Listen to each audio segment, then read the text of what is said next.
A'udzubillahi minasyaitonirrajim. Bismillahirrahmanirrahim. Assalamualaikum warahmatullahi wabarakatuh. Bismillahi tawakkaltu 'alallah, la haula wala quwata illa billah. Asyhadu an la ilaha illallah wa asyhadu anna Muhammadan abduhu wa rasuluh. Allahumma sholli wa sallim wa barik alaihi wa ala alihi wa sahbihi ajmain. Saudara-saudariku jamaah rahimakumullah dimanapun Anda berada. Pada kesempatan kali ini, seperti biasanya, kami akan menyampaikan sebuah bimbingan keluhuran budi, bimbingan kerohanian untuk mengesahkan Tuhan, di mana semoga apa yang kami sampaikan ini menjadikan sebuah ilmu yang benar-benar bermanfaat. Untuk itu saudara-saudaraku, pada kali ini temanya adalah jinakkanlah nafsu di dalam dirimu. Saudara-saudariku jamaah rahimakumullah dimanapun Anda berada, jika saya ini memiliki sebuah motor dan motor saya ini mogok di pertengahan perjalanan. Jika ada motor yang mogok gara-gara kehabisan bensin, apa yang harus kita lakukan? Semestinya yang kita lakukan itu adalah membeli bensin, lalu diisikan di dalam motor, diisikan di dalam kendaraan motor tersebut, lalu distarter, baru motor itu tidaklah mogok. Bukan malah kita biarkan motor itu, atau malah engkau dorong saja tanpa engkau carikan bensin, tanpa engkau isi bensin, maka motor itu tidak akan bisa berjalan. Motor itu tidak akan bisa jalan. Jika engkau selalu mendorong motor tersebut, jika engkau dorong terus motor itu, maka engkau tidak akan pernah sampai pada tujuannya. Seperti halnya, setinggi apapun ilmu kita, setinggi apapun ilmu panjenengan,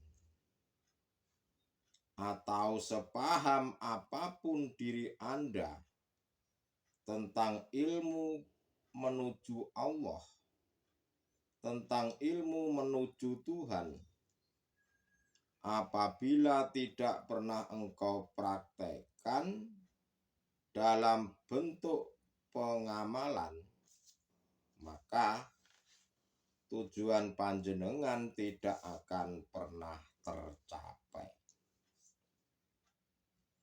Akhirnya, ujung-ujungnya Anda ini akan terbelenggu dengan ilmu itu sendiri. Seperti halnya tadi saya contohkan, sehebat apapun Anda mengemudi, sehebat apapun ilmu mekaniknya, manakala motor Anda kehabisan bensin di tengah jalan dan Anda hanya melakukan mendorong saja tanpa diberikan bahan bakarnya,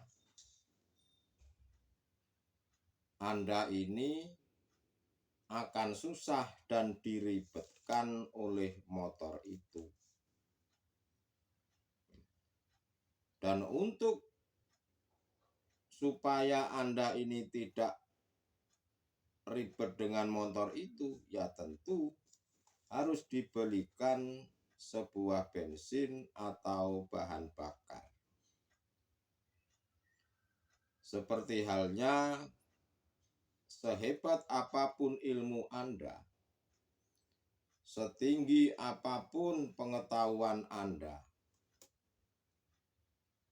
jika tidak pernah panjenengan praktekkan dalam bentuk pengamalan, maka tujuan panjenengan menuju ke Allah itu tidak akan pernah tercapai. Dan akhirnya ujung-ujungnya terbelenggu dengan keilmuannya Anda sendiri. Seperti halnya kalau panjenengan ini haus, mau minum air, padahal air itu sudah di depan mata, tetapi air itu tidak panjenengan minum-minum, ya tidak mungkin menghilangkan haus, itu tidak mungkin hilang.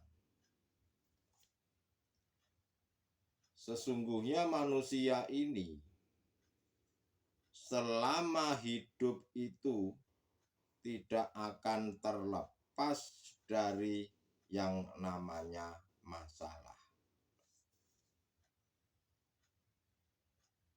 Akan terlepas masalah manakala sudah meninggal dunia. Dan meninggal dunia saja, terkadang itu pun masih menghadapi masalah. Kecuali bagi saudara-saudara kita yang ahli suhud, beliau-beliau itu tatkala sudah meninggal dunia, tidurnya seperti kemanten baru alias tidak memiliki masalah. Kecuali jika Anda atau saudara-saudara itu masih tergolong ahli hijab, jangankan di dunia, pada saat jasad meninggal dunia saja, jasad jasmania ini kembali ke dalam tanah, rohanimu pasti akan mengalami masalah juga. Lalu sekarang ini bagaimana caranya supaya masalah-masalah itu menjadikan sesuatu yang tidak bermasalah? Bagaimana caranya?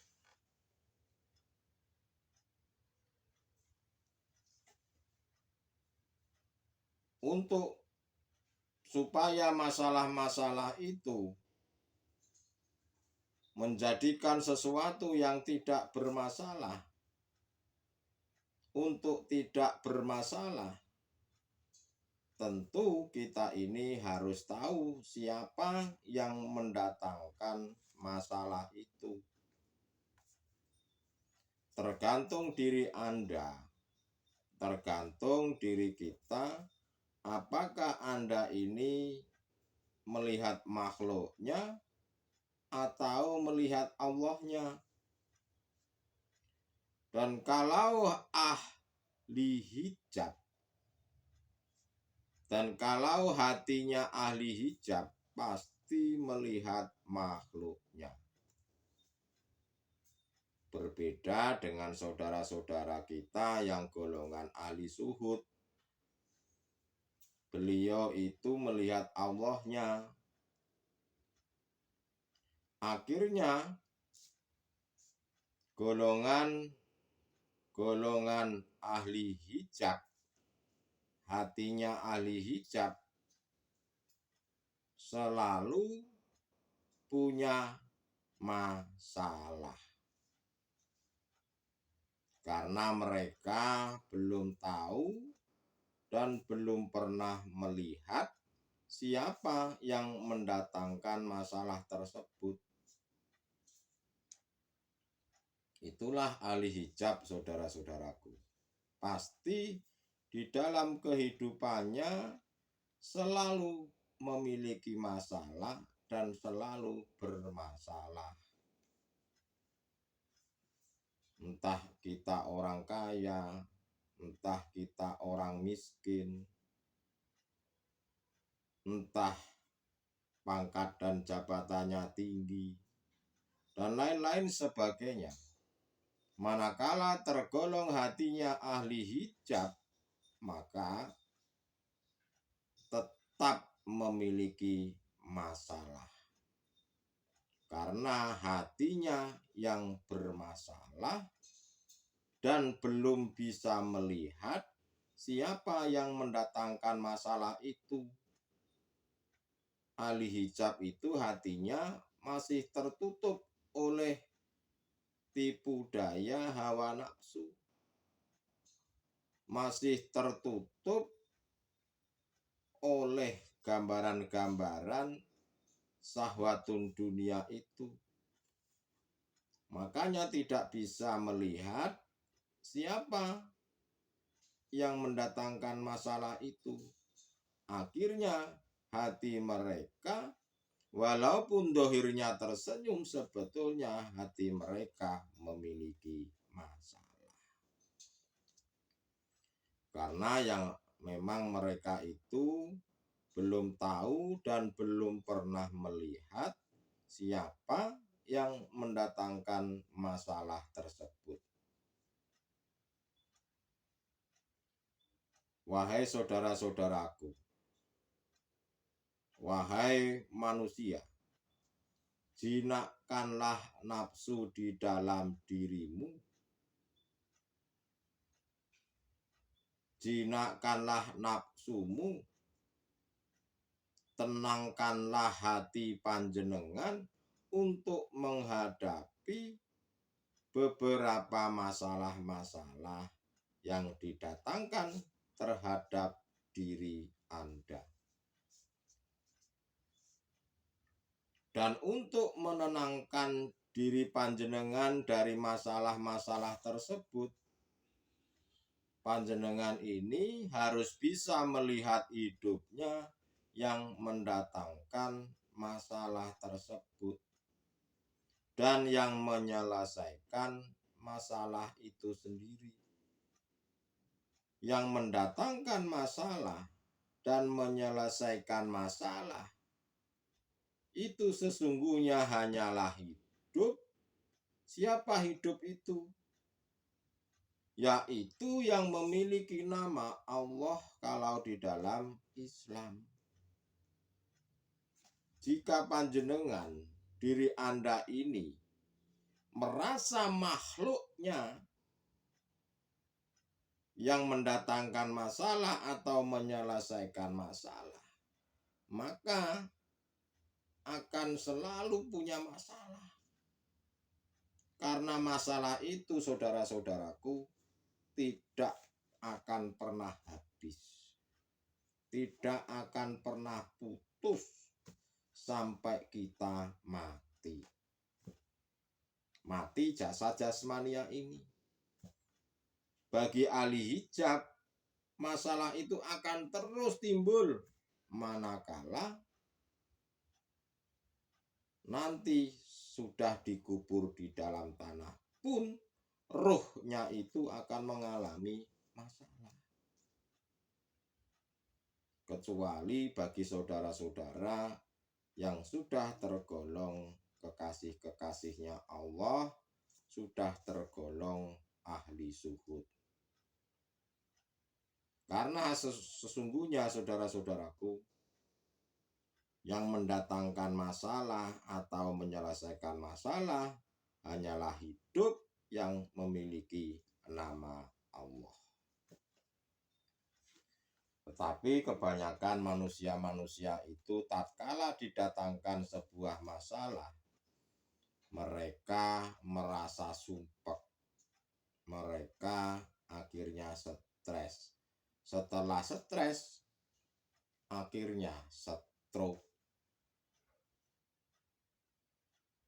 Jika panjenengan ini, Anda ini menghadapi sebuah masalah, janganlah diri Anda ini merasa yang memiliki masalah. Biar tidak stres. Untuk tidak memiliki masalah, untuk tidak memiliki rasa yang punya masalah, hati panjenengan itu, dudukkanlah hati panjenengan itu dalam posisi bakok.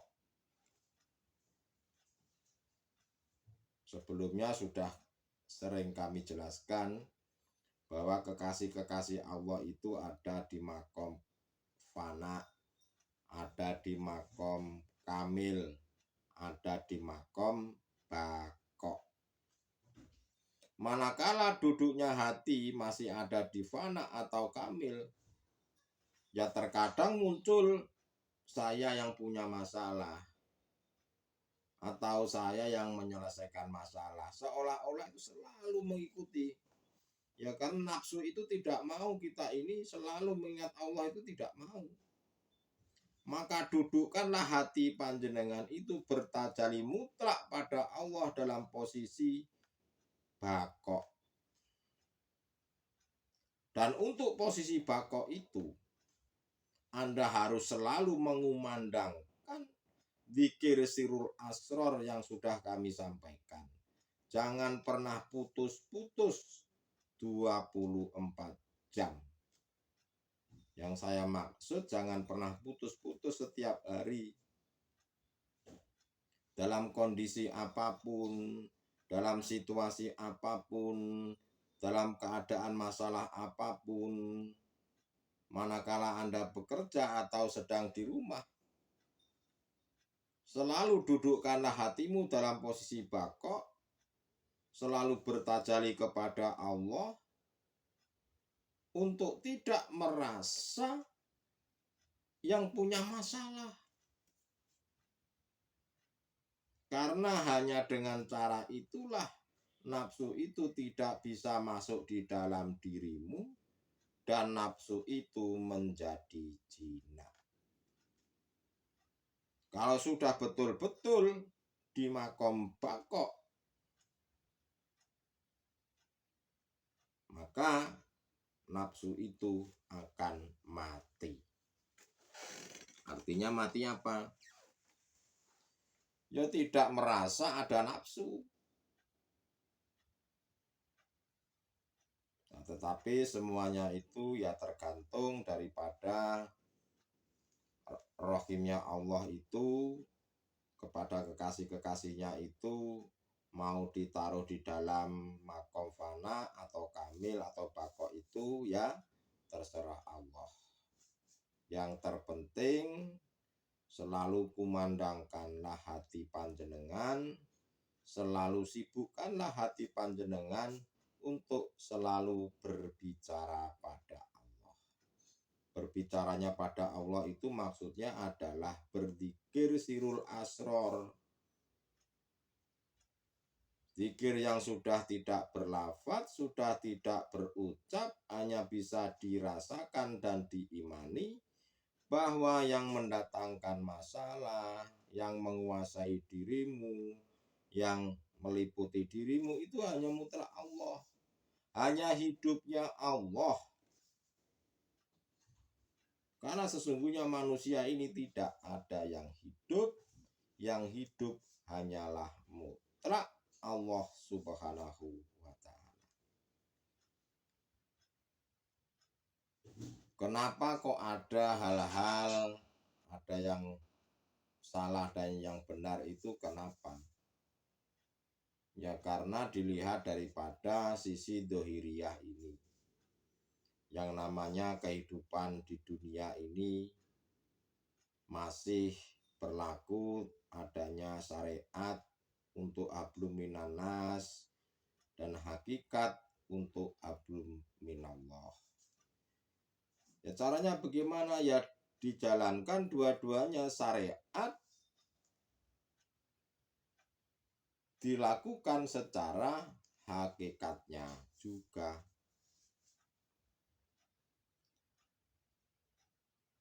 Saudara-saudariku jamaah rahimakumullah dimanapun Anda berada. Allah itu tidak melihat dari sisi dohirnya, tetapi melihat daripada sisi hati atau sisi batiniahnya. Sekarang tinggal panjenengan ini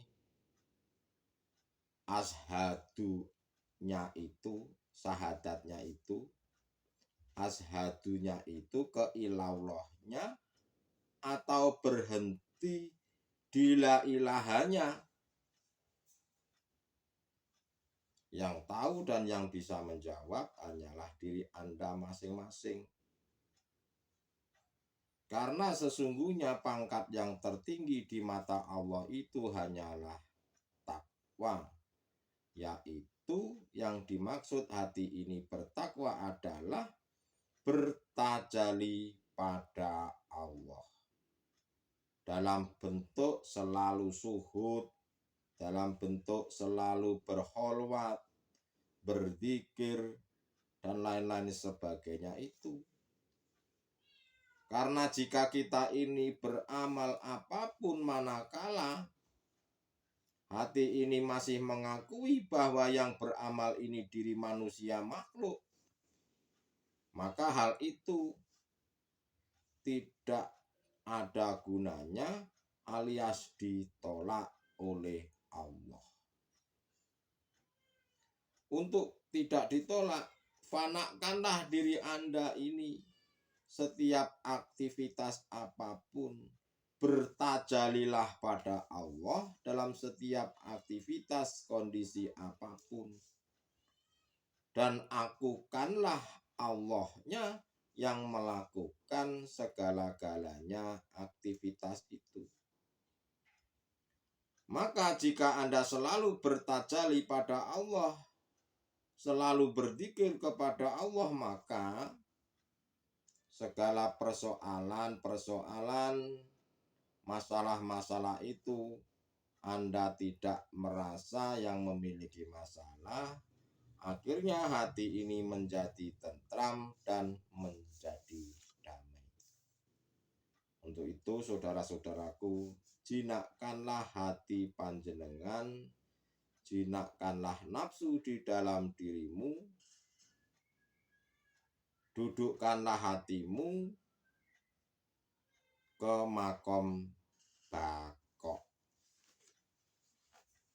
Itulah saudara-saudaraku pada hari ini mengenai pengetahuan tentang menjinakkan nafsu di dalam diri kita. Saya cukupkan sekian dan semoga apa yang kami sampaikan menjadikan sebuah ilmu yang benar-benar bermanfaat. Terima kasih. Akhirul kalam. Ihdinas siratal mustaqim. Wassalamualaikum warahmatullahi wabarakatuh.